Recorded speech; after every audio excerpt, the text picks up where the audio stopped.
Tonight, I'm going to talk about why you would do a business plan. I understand from your professor that each of you has a unit, a project that you're doing, but you're all a part, let's say for discussion purposes for tonight, that you're all a part of one company. And your president over here actually thinks you're quite talented and that he can make a lot of money from the projects you have going. Okay, maybe it's fantasy, I see the smiles on your face, but we'll pretend tonight, okay? He wants money. Well, where does he go?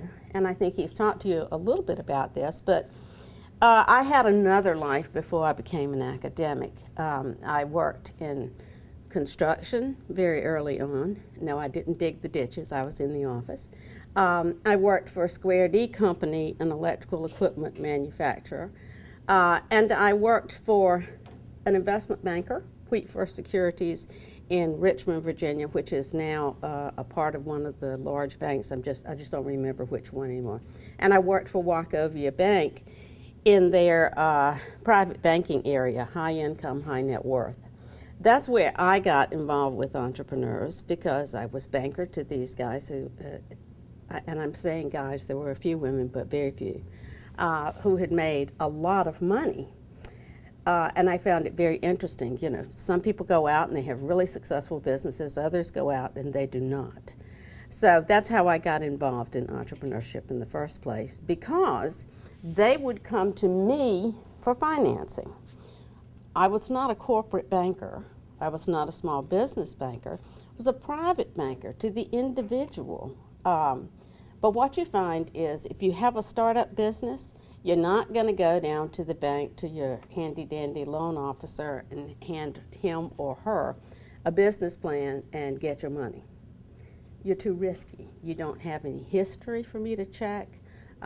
So you're going to have to find your money in a lot of different ways. I did tell John that I would tell you a little bit tonight about where you're going to get your money, from the least likely to the most likely. The largest amount of money that goes out, largest number of dollars, comes from venture capitalists. Most of you will never go to a venture capitalist.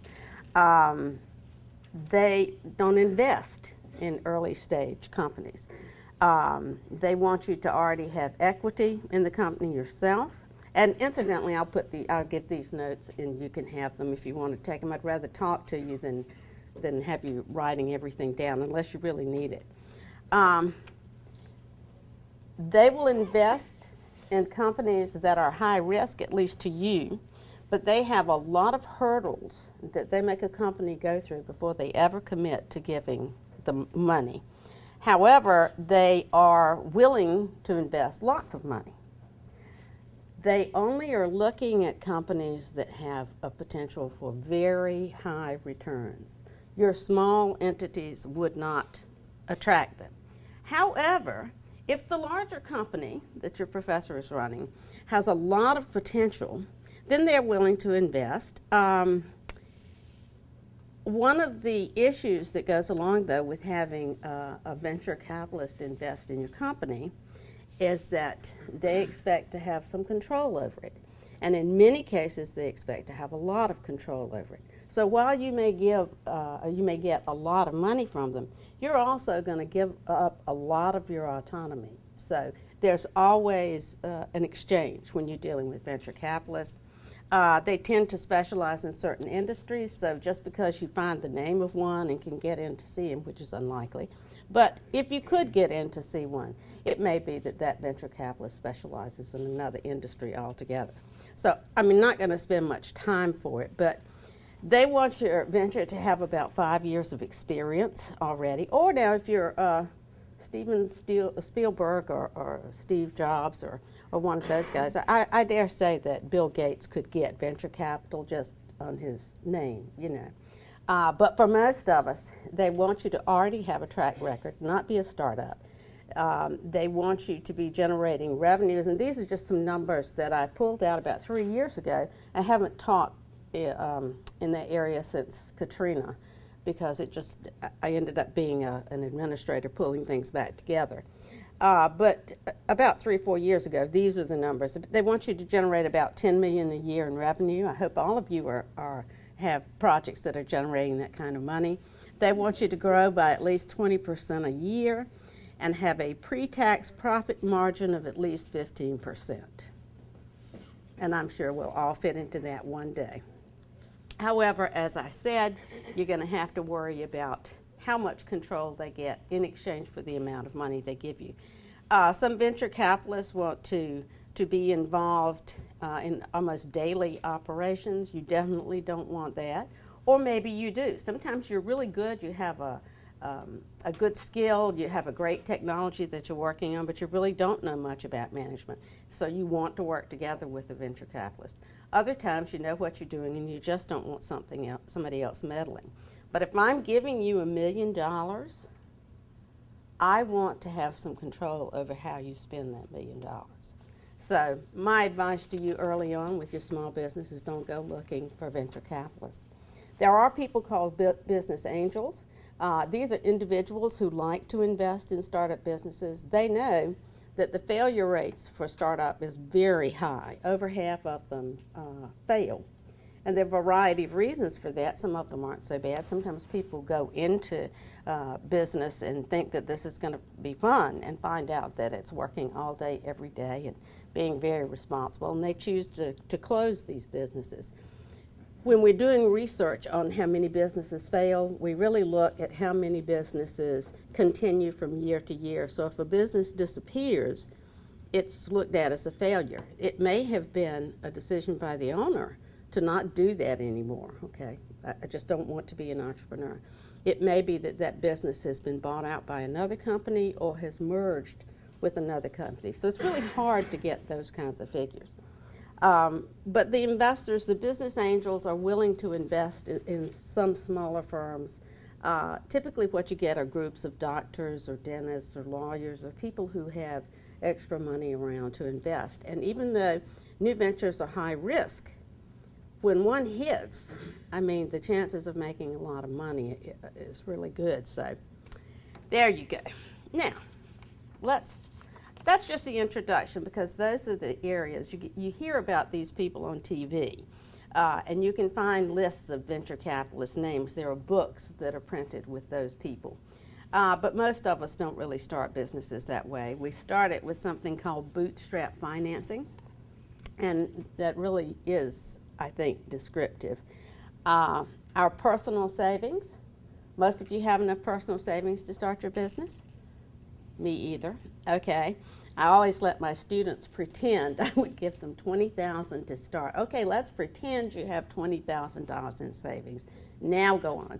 And one of the first things they found is that $20,000 isn't a lot of money when you're trying to start up a business. By the time you do rent and utilities and whatever changes you have to make in the building and whatever you have to buy product-wise to get started, and then there's marketing, my goodness, that's expensive. So they found that that $20,000 that I was such an angel to invest in their companies didn't go very far. And so they had to look for other places to find money. Please, maybe we should turn the camera off. Not really.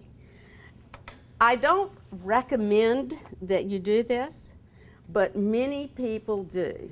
They use credit cards. It gives them a way of handling cash flow problems.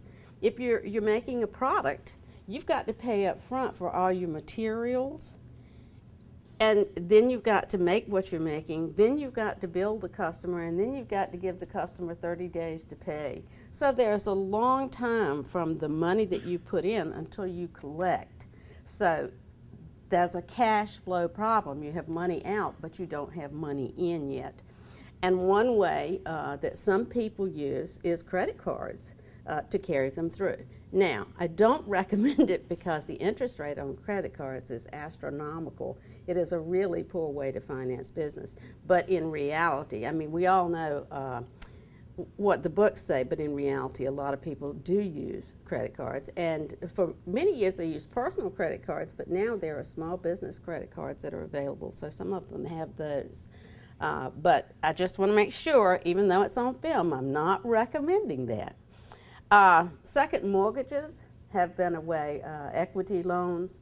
A lot of people who own homes go in, and it's usually your largest asset, And so you're able to get more money because you've been paying on your home, particularly if you've owned it for a few years. So that is a way to pull out money to get started.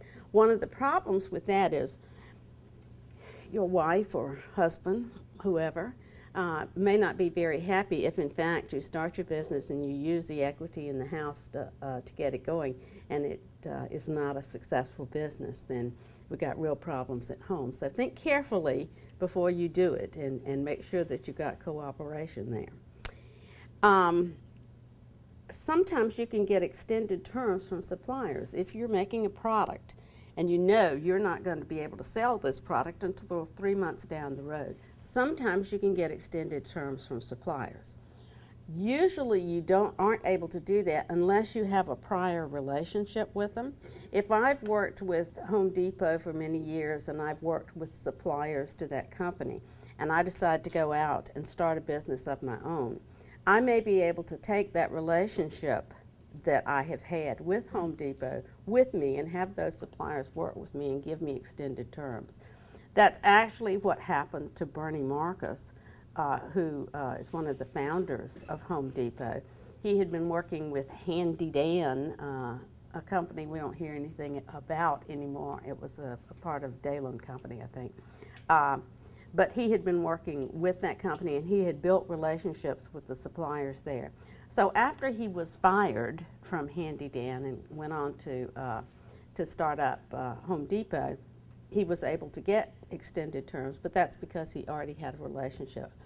Another thing you find is that when you're starting up a business, you really need some kind of experience. Experience in the industry, experience with the particular type of company that you're running. It may even be an avocation, something that's a hobby that you're turning into a business. But you really need some understanding of the industry itself before you go out there and get started. Most of you aren't going to leave here and become entrepreneurs on day one. You really will need a job because your parents will push you for that. You know, they kind of like it when you go out. I'm sure you'll help them with that, right? Every one of them. Okay. And I do think you're marketable out here. But you can do that. But finally, the last form of bootstrap capital, and the one you're most likely to use, is money from family and friends. It can be very good. It can be just excellent because Uncle Bill is really going to love you if you go out and start up a new Xerox or a new Home Depot or a new Microsoft. On the other hand, Uncle Bill is not going to like you at all if you go out and start up a clunker. And we know the failure rate, so your chances are about 50-50 no matter what you do. So think very carefully before you get money from family and friends. Which leads me, I love these things that segue nicely, which leads me into the discussion of business plans, which is why I'm really here tonight. If you're going to your family for money, and particularly if you're younger, you have to show them that you're really serious about what you're doing. A business plan isn't just something that you take to a venture capitalist. If you have a business plan and you can go into your Uncle Bill and you can say, I want to start a business, this is what I want to do, this is how I will market it, this is how I will produce the product or deliver the service. This is the management team. These are the people who are going to be working with me.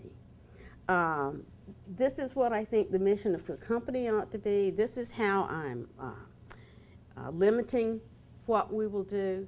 And this is what I think I will need financially for 3 years. Usually you want to have 3 years of financials. I realize this may not be for your project here, but in a business plan, we used to have 5 years. It seemed really good, but let's face it, after a couple of years, it's all fantasy, and it's silly to have that. But you want to plan for about 3 years. And it's good if all that works out. The chances of you being exactly on target are slim and none. It's very unlikely that you will hit it right on the head.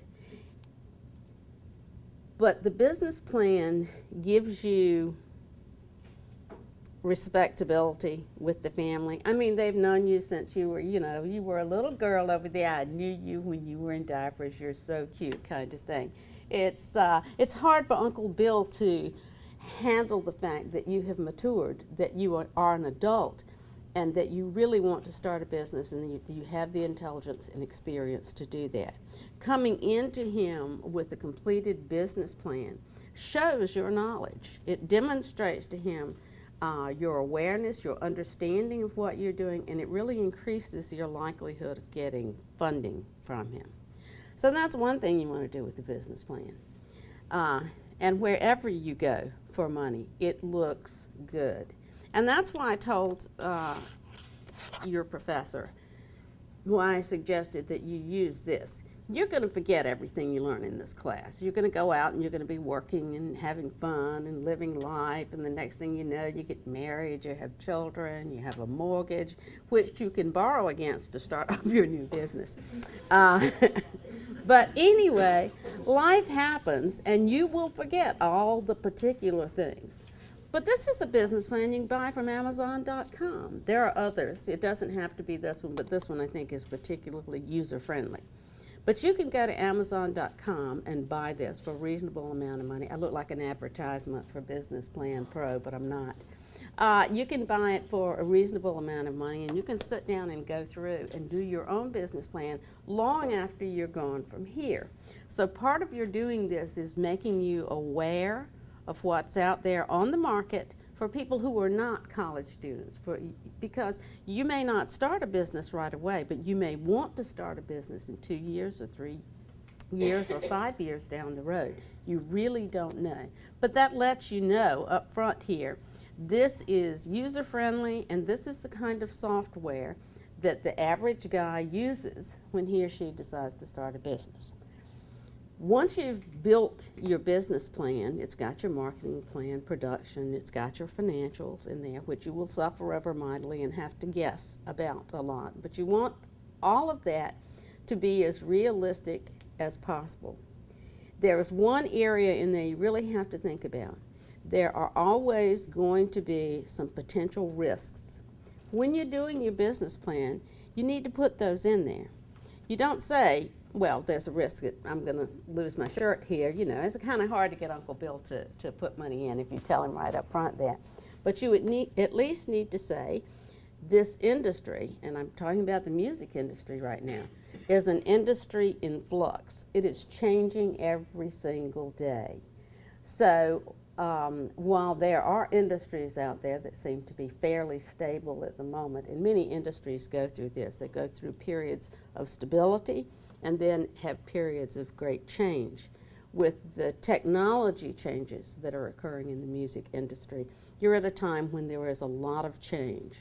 So you have to, if you're trying to get money, you have to admit and make sure that everybody understands that you're aware of that. It's not to make you look weak or to make your deal look like a bad one. You need for the individuals that you're going to know that you are aware of potential pitfalls in your plan. So, hey, you just come off looking smart when you acknowledge that there are difficulties or potential difficulties with what you do. So all of it isn't just blowing smoke and making Uncle Bill and Aunt Sally really happy because you got a pretty business plan that can't fail. Any of them can fail under the right circumstances. But what else do you do with the business plan?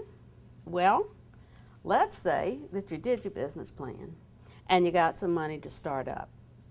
You go out there, you put out your shingle, and you go to it. It's great, okay? We're having a lot of fun. Things are going well. I'm selling my products. Oops, I could sell some more, but I don't have some more. Okay, I've got a problem over here in production. I wasn't producing enough. I didn't know how high the demand would be. I planned, and this is where you go back to your plan, I planned to sell this many units every month, but no, there's a bigger demand. So you go back and you compare what's happening, you know, the real the reality of your business to what you had planned on. And it lets you know there's tremendous discrepancies here.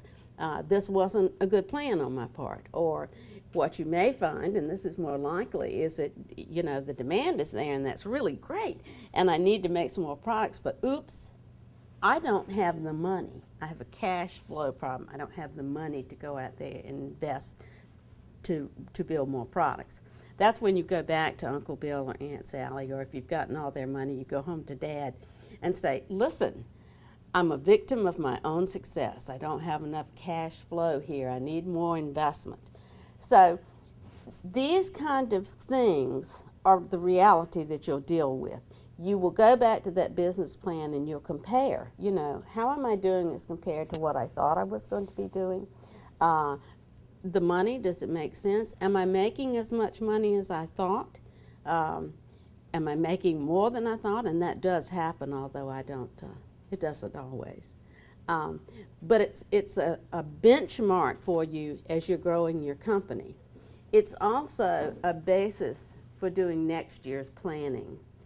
What I really teach, I teach strategy and I teach entrepreneurship, but what I really teach is planning. A plan is never perfect. It has to be flexible. I mean, we'll put down all the numbers and we'll put down what we're going to produce and how we're going to market and so forth.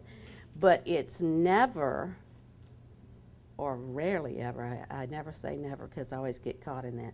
It is a very unusual thing for life to be exactly like the way that you planned it. I mean, we know that from our personal lives.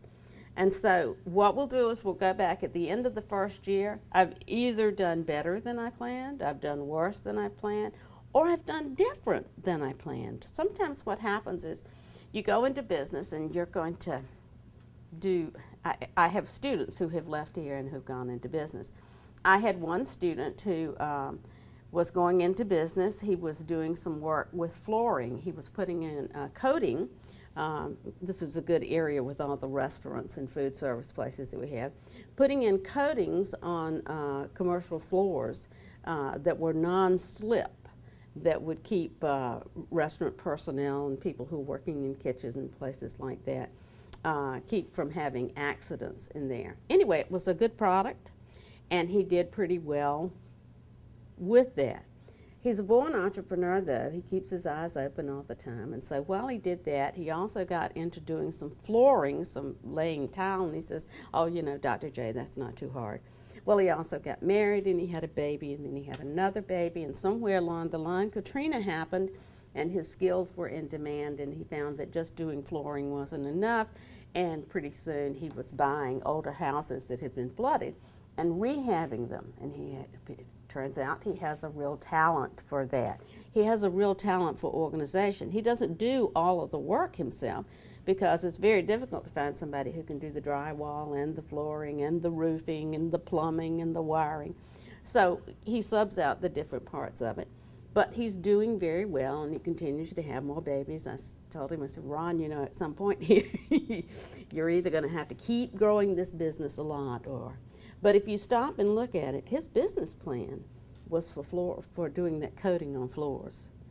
And he is in a totally different business now. He's rehabbing houses.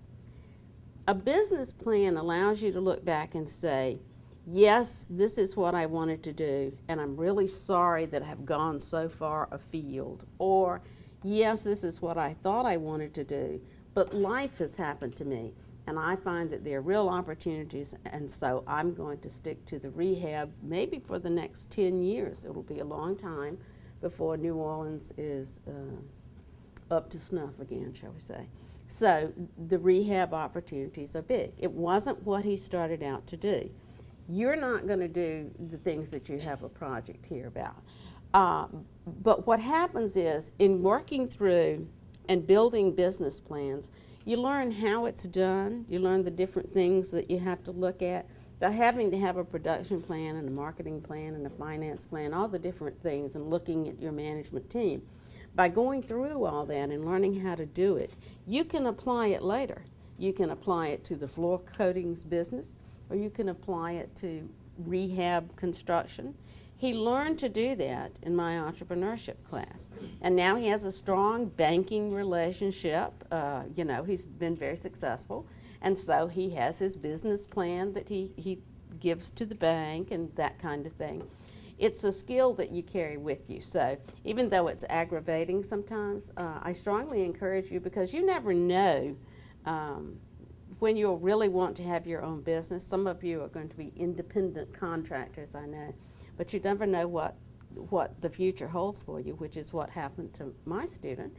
Hurricane Katrina came to town and life turned upside down for him and for many other people, and so he was able to seize that opportunity. He goes to the bank with his business plan. He uses it. He said, you know, Dr. J, I was really surprised. I really do what you said. I go back and I check it against what's really happening. I mean, the students are frequently confused and they think that, oh, you know, I got to get this class checked off and I'll go on and do what I'm really going to do in the real world. And sure enough, they find that they have a good background for it and that these things that they've been taught in classes actually work. So that's a little bit about business plans. The other thing I wanted to talk to you tonight about is, I know you're going to do some discussions of your ideas at the end of class here. It's really good and important for you to do this. This is a setting where nobody's out to get you, and you know, it's not a ruthless situation. It's a place where you can contribute ideas to each other. And students sometimes don't want to say, well, I see a problem with that. What are you going to do about this, or what are you going to do about that? Because you don't want to make the other group look bad, because you don't want them to make you look bad when it's your turn to discuss your area, right? Even vaguely familiar to you? I think it's really important that you offer suggestions to each other, because you never know where the good ideas are coming from. You have to be open to them, and I think that all of you, you're pretty smart. I mean, you've reached this point in your careers. The people who couldn't do it dropped out, or were let out. The people who didn't want to do it went away. So you're the people who've had the discipline to stick with everything. You're here now and you're coming to the end of your college careers. You're the cream of the crop. And you're going to go out there and make a difference. So I know about business planning and I know about banking. You have questions? How do you go to a bank and ask them for money, and what's the limits of bank? You can ask for millions of dollars if you have 4 things. Let's make sure I remember them all. Character, okay. You've lived in the community a long period of time, people know you, that kind of thing. We're looking to see, you know, if you're a convicted felon, your chances of getting bank money are a little less. If you have good credit, if you come to me and you want to borrow money, I'm going to run a credit report on you and see, do you pay your bills or not? Have you just declared bankruptcy? If you've declared bankruptcy, I'm not going to give you any money for at least 7 years. That doesn't go off your credit report for 7 years. So do you have good credit? Character, credit, collateral, and this is where I find that young people are at a disadvantage. I'm going to want something in return. It's like buying a car.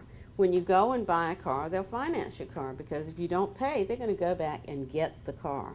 But as a banker, I'm not going to use sheep as collateral, although I did once finance a herd of beef.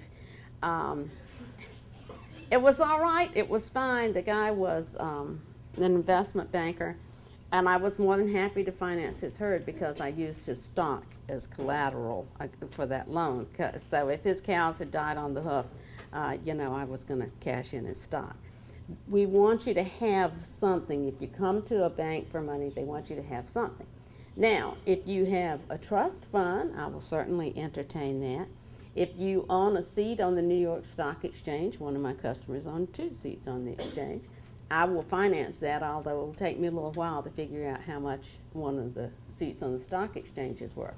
It's more likely that you'll have a car, or that you'll have a home, or something like that that you'll use as collateral. And what that means is if you don't pay back the loan, I can go and seize whatever you have pledged. I did have to do a margin call once. I had a customer who worked with a very large insuring company, and his stock was collateral for his letter of credit to them.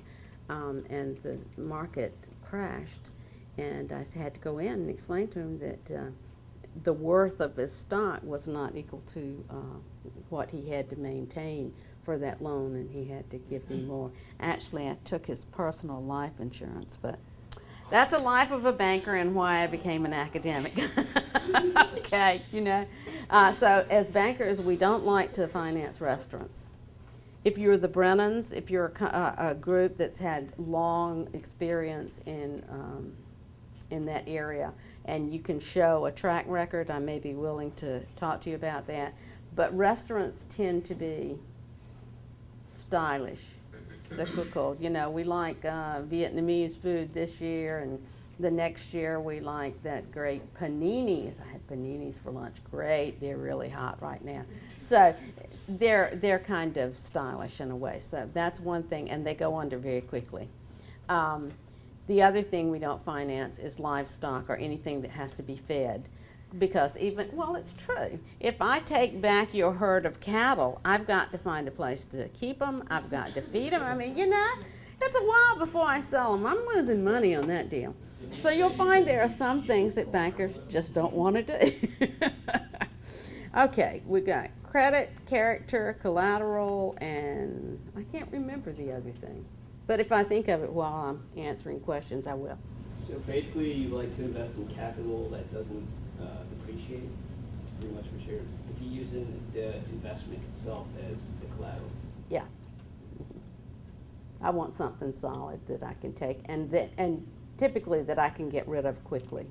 If you pledge stock or bonds against a loan, you sign a power of attorney over to the bank so that if a loan comes due and you don't pay it, I can go ahead and negotiate your securities. Yes? So what would you suggest for a musical artist who may be just as trendy as a restaurant? Like, I mean, the Grammys were the other day. Let's use Amy Winehouse as an example. You know, her whole boat might sink tomorrow if she goes back to rehab and actually stays there. Yes. So if that whole trend falls through, what would you, like, if she were to come to you and say she wanted another loan or something like that, wanted you to invest before she comes out with another album, what would you say as far as that goes? Because it's not something that, you know, there's no real collateral that you can use that's like finite, concrete. Okay. As a banker, with her coming to me as an individual, I wouldn't touch her. Okay. I mean, and I'm giving you that answer. I'm no longer a banker. I'm giving you that answer as what I think is typical. On the other hand, you have someone here who really knows his stuff about the music industry. There are lots of places I would assume that Amy Winehouse could go for that. Yeah, I think that's. But as a banker, I'm not going to look at it that way. I will look at a company that she has signed with. You know, I'll have relationships with them, but as an individual, I'd have a problem.